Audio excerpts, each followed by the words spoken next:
Welcome back to Wealth Guru. In this video, we will be covering 3 chapters. Chapter 4, how to send and receive Bitcoin. Chapter 5, how to buy Bitcoin. Chapter 6, Bitcoin safety. Chapter 4, how to send and receive Bitcoin. In this chapter, we will be discussing the process of sending and receiving Bitcoin between two parties, from the moment it's initiated to when it's received. We'll break it down into 3 main stages: signing, broadcasting, and confirming. First up is signing. When you hit send in your wallet, you're essentially instructing it to transfer a specified amount of Bitcoin to another user's address. Your wallet then generates a transaction message containing details like sender and recipient info and the amount.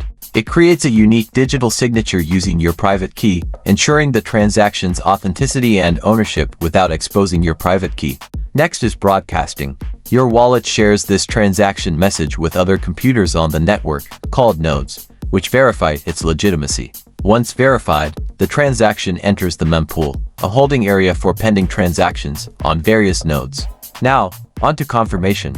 Miners collect transactions from the mempool, grouping them into blocks and competing to add these blocks to the blockchain. Winning miners confirm the transactions in their blocks, solidifying them in Bitcoin's transaction history. The more blocks added on top, the more secure the transaction becomes. It's recommended to wait for multiple confirmations to ensure the transaction's irreversibility. With the transaction fully confirmed, it's officially received. This breakdown aims to offer insight into the inner workings of the Bitcoin network, shedding light on each player's role. If you have any questions, feel free to ask. Chapter 5, buy your first Bitcoin. Today we're diving into the exciting world of purchasing your first Bitcoin. If you've been following along with our previous lessons, you're likely feeling pretty confident in your Bitcoin knowledge. However, there's no substitute for hands-on experience, and buying even a small amount of Bitcoin will teach you more than hours of tutorials. So, let's jump right in. First things first, before you can buy Bitcoin, you'll need a digital wallet to store it. If you're familiar with our previous discussions on wallets, you're all set. But if you need a refresher, wallets are software programs that facilitate sending and receiving Bitcoin. They generate your unique Bitcoin address for transactions. For smaller purchases, any reputable software wallet will suffice, whether it's on your mobile device or desktop. But for larger investments, consider more secure options like hardware or paper wallets, which aren't connected to the internet, thus minimizing the risk of theft. Once you've chosen your wallet and copied your Bitcoin address, it's time to determine how much you want to invest. Bitcoin is volatile, so never invest more than you can afford to lose. A good rule of thumb is to limit your investment to no more than 5% of your disposable income or total wealth. Remember, you don't have to buy a whole Bitcoin. It can be divided into smaller units, allowing you to invest an amount that suits your budget. Your investment amount will guide you to the next step: choosing an exchange. Selecting the right exchange can be tricky, as each has different rules, accepted payment methods, and fees. You can use our recommended exchange page for convenience, or conduct your own research to find the best fit for your needs. Consider factors like whether the exchange accepts users from your country, available payment methods, fees, exchange rates, buying limits, and reputation. Exchanges can be trading platforms or brokers. Trading platforms connect buyers and sellers directly, often offering lower fees but with potentially complex interfaces. Brokers simplify the process by offering coins at predetermined prices, albeit at a higher cost. After selecting an exchange and completing the registration process, you'll likely need to undergo Know Your Customer (KYC) verification. Once verified, you can proceed to purchase your Bitcoins. But remember, the process doesn't end there.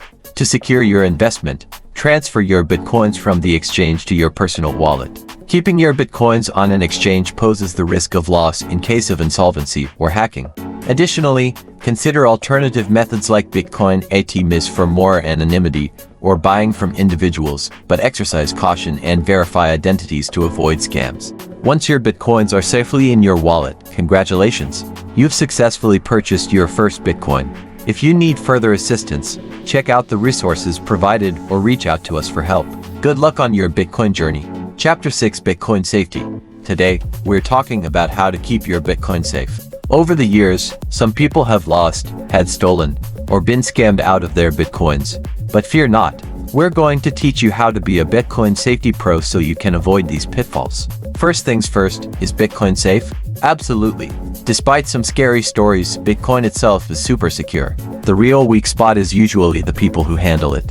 So, just like you wouldn't blame the dollar for a bank robbery, don't blame Bitcoin for thefts. Here's the golden rule: always keep your private key safe. Think of it like the combination to a safe. If someone else knows it, they can access your Bitcoins. So, don't rely too much on third-party wallets. They're convenient, sure, but they come with risks. Instead, consider hardware wallets for big amounts of Bitcoin. Now, let's talk about losing your Bitcoins. It happens when you lose access to your private key, like that British guy who threw away a hard drive with 7,500 Bitcoins on it. Always keep a backup of your private key somewhere safe. You can write it down or save it on a flash drive. And don't forget to encrypt it for extra security. When it comes to avoiding theft, online wallets and exchanges are the most vulnerable. Try not to keep your Bitcoins there if you can help it. And if you must, use a super strong password and enable two-factor authentication to FA. That means you will need something you know like a password and something you have like your phone to log in. Speaking of passwords, make sure they're long and unique, and never reuse them. Consider using a password manager to keep track of them all. And always be careful on public Wi-Fi networks. Hackers can easily snatch your info. Watch out for scams too, like phishing emails and fake websites. Always double-check the URL and never open attachments from unknown senders. And if something sounds too good to be true, it probably is. Use the Bitcoin scam test to check if a site is legit before you get scammed. Finally, remember that Bitcoin transactions are irreversible. So, always double-check the address before you send any money. And if you're dealing with big amounts, wait for at least 6 confirmations to be sure. So, now you're a Bitcoin safety expert. Time to put all this knowledge into action. Keep your private key safe, use hardware wallets for big amounts, and stay vigilant against scams.